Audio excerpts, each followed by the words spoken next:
Senin 23 Syawal 1441 Hijriah 15 Juni 2020 Masehi. Masail tahun 2014 2015 mengenai memakai rambut palsu. Bagaimanakah hukum memakai rambut palsu bagi orang yang botak? Orang botak memakai rambut palsu. Jawab, diperinci. Jika rambut tersebut dibuat dari rambut manusia atau rambut yang najis, maka hukumnya haram.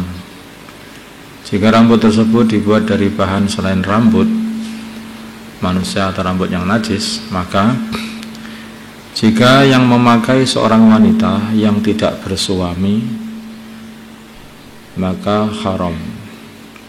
Jika yang memakai wanita yang punya suami dan mendapatkan izin dari suaminya, maka boleh. Kalau tidak mendapatkan izin dari suaminya, maka haram.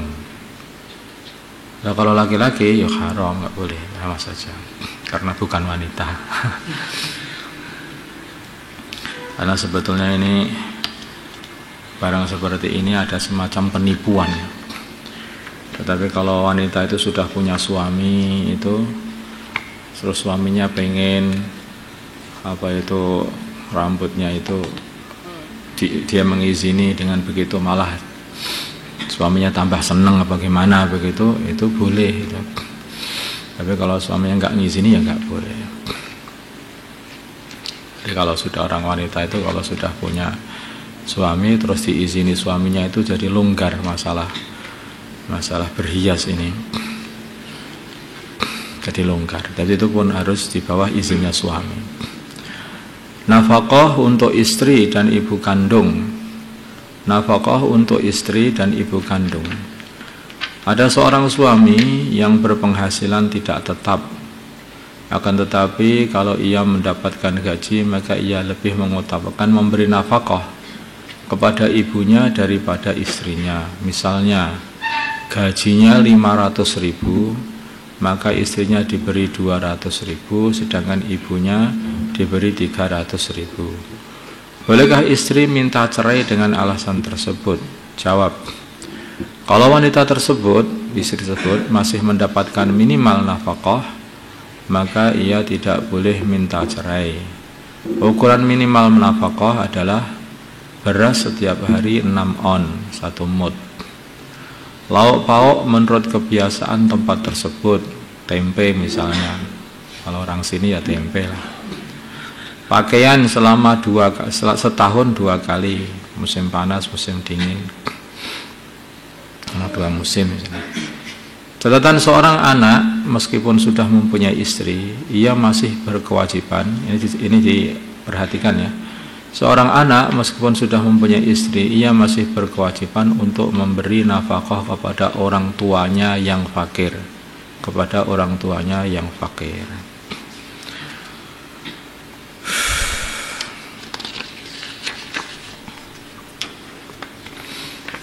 Kadang-kadang ini ya, dalam rumah tangga itu istri itu suka bersaing sama mertua. Itu memang begitu, namanya wanita. Makanya kalau orang itu berumah tangga itu sebaiknya tidak satu rumah antara seorang menantu wanita dan seorang istri. Lebih baik itu pisah rumah. Kalau enggak nanti jadi permasalahan. Banyak masalah-masalah dikarenakan satu rumah itu. Biasanya yang enggak terima sana, kata sini, akhirnya timbul hasad sana, hasad sini. Nah, namanya laki-laki juga bingung itu. Ini ibunya, istrinya, ibunya atau istrinya. Maunya istrinya, pokoknya ini suamiku untuk aku semuanya. Maunya ibunya, ini anakku, yang melahirkan anak ini adalah aku, ini ibunya aku. Nah, jadi gimana lagi? Bingung nanti akhirnya anak laki-lakinya. Tapi kalau nanti agak berjauhan, itu tidak saling tahu. Ketika tidak saling tahu, sing anaknya memberi nafkah kepada ibunya, juga istrinya nggak tahu. Nah, anaknya memberi nafkah ke istrinya, ibunya nggak tahu, tidak saling tahu, begitu lah itu akan jadi adem malahan. Makanya kadang-kadang suami itu harus pinter-pinter. Kalau suami itu nggak pinter itu, lah gimana? Aku kan ya harus jujur. Jujur itu kan masuk surga, bohong itu masuk neraka. Ya lihat-lihat, lihat-lihat. Kalau kamu bohong, terus nanti kamu masalah keluargamu, nerakamu sudah datang duluan. Berantem terus di keluarga ya kayak di neraka aja lah. Kadang-kadang itu bohong itu ada pahalanya juga. Bohong dalam pahala di antara adalah islahu dzatil bain. Bohong tetapi untuk merukunkan kedua orang yang berselisih itu boleh bohong. Jadi, ya. Akad nikah melalui HP atau telepon. Masail tahun 2016-2017 ini. Pertanyaan, bagaimanakah hukum akad nikah melalui HP atau telepon? Jawab, tidak sah. Karena dalam akad nikah, suami, saksi, dan wali dari mempelai wanita harus hadir bertatap muka dalam satu majelis. Nah ini majelisnya majelis maya loh.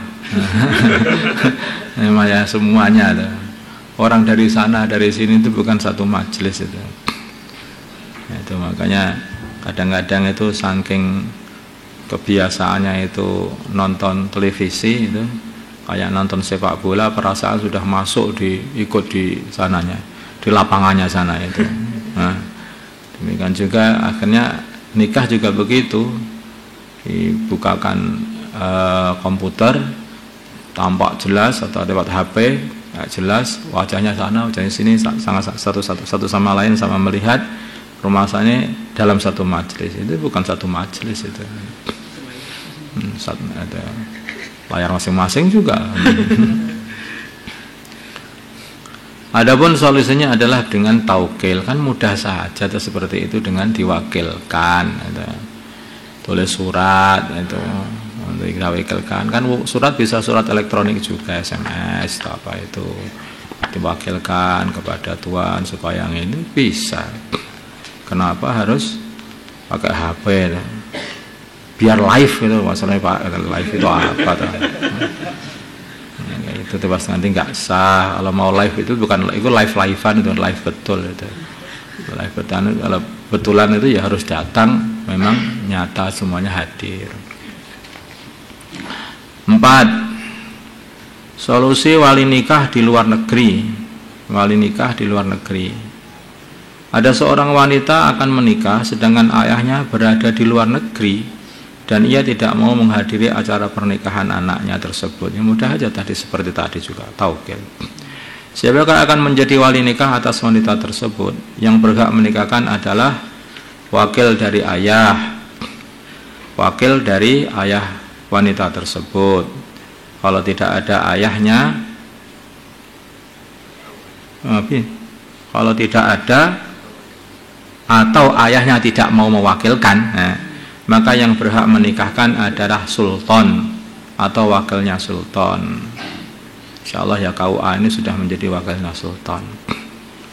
Jadi begitu caranya. Ada kadang-kadang orang tua itu nggak mau menikahkan, sedangkan anaknya ini caranya jauh dan anaknya sudah ngempet nggak karu-karuan. Nikahkan aku gitu.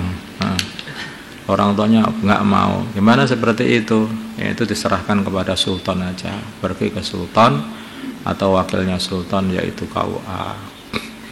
Nanti sana yang menikahkan. Dan tapi kalau sebaiknya orang tua itu ya harus paham ya.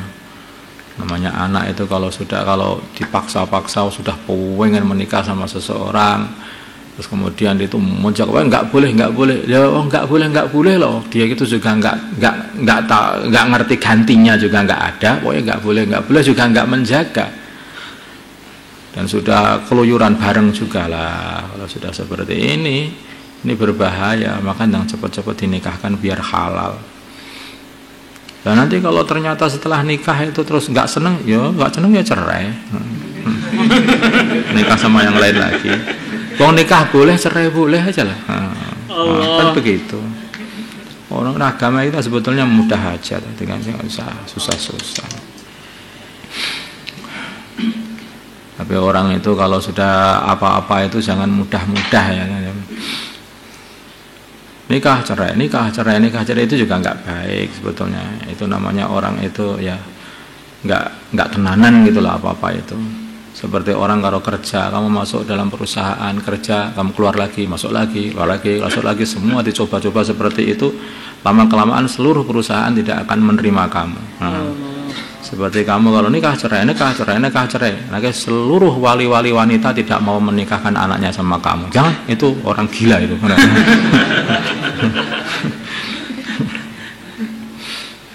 Kalau bapaknya bisa taukel kepada orang yang hadir, baik melalui telepon atau surat, maka hendaknya taukel saja. Jika tidak, maka yang menikahkan adalah kau. Taukel aja, bisa, mudah. 5. Wakilnya wali tidak menyebutkan nama orang tua dari mempelai wanita. Nama orang tua, ya udah. Ada seorang yang akan menikahkan adiknya, sebut saja Aisyah. Ia taukel kepada seorang ustadz untuk menikahkan adiknya. Dalam akad pernikahan, si wakil hanya menyebutkan nama wanita tersebut tanpa menyebutkan nama orang tuanya. Saya nikahkan Aisyah dengan fulan, begitu saja. Apakah sudah mencukupi akad ijab yang diucapkan oleh wakil dengan tanpa menyebutkan nama orang tua atau nama wali dari mempelai wanita? Jawab, sudah mencukupi dan sudah sah, dengan syarat calon suami dan wakilnya wali meniatkan bahwa Aisyah yang dimaksud adalah Aisyah mempelai wanita yang diwakilkan kepadanya, bukan Aisyah yang lainnya. Jadi kalau orang itu sudah mewakilkan kamu untuk menikahkan anaknya, kemudian kamu menikahkannya angkah tukang Aisyah, gak usah kamu binta, gak usah kamu kasih binta atau binti atau bintu, gak usah kamu kasih, itu sebetulnya sudah sah kan, sudah kamu yang kamu maksud adalah Aisyahnya Pak Fulan itu loh maksudnya itu. Paham tuh? Karena ini nyata itu semua. Allahumma shalli ala sayyidina Muhammad wa ala sayyidina Muhammad wa sallallahu ala sayyidina Ibrahim wa ala sayyidina Ibrahim wa barik ala sayyidina Muhammad wa ala sayyidina Muhammad wa barik ala sayyidina Ibrahim. Allahumma arham wa sayyidina Muhammad, Allahumma ghfir li sayyidina Muhammad, Allahumma aslih masalih baina qulubihim wa sayyidina Muhammad, Allahumma ansur wa sayyidina Muhammad, Allahumma ansur sultanan nasira. Sallallahu ala sayyidina Muhammad wa ala alihi wa sahbihi. Alhamdulillah.